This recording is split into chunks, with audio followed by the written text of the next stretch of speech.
In this tutorial, you've won the lottery. Congratulations. And here's your choice. They give you a choice of receiving $6,500,000 today. Now that you only see one time on this timeline, don't you? Therefore, it's not an annuity. And it would be at the beginning of the timeline because you could receive that amount today. The other choice is to receive $1 million for each of the next 10 years. Now notice you've got 10 of those $1 million amounts, don't you? And they are all equal. Therefore, this is an annuity. That tells us, once again, that we will be using one of the annuity tables to get our factor.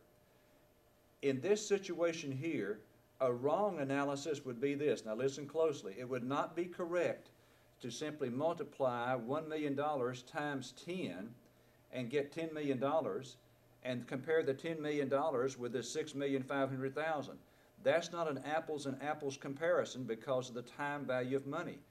To get an apples and apples comparison, we need to calculate the present value of this annuity on this date and compare the present value of that annuity with the present value of the $6,500,000.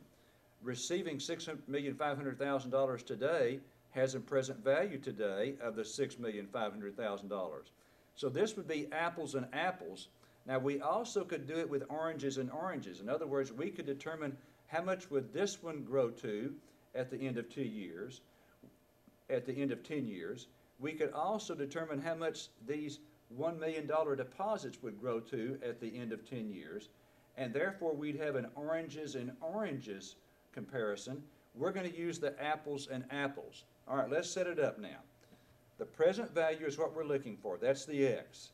That's equal to the amount of the annual deposit, $1 million, times the present value interest factor of an annuity, 10% for 10 years. That factor coming from the table of present value annuity factors is 6.145. Multiplied times the $1 million, $6,145,000. Now we have an apples and apples comparison. You can either take this cash flow, which has a present value today of $6,500,000, or do you want a cash flow that has a present value of $6,145,000? I want this one.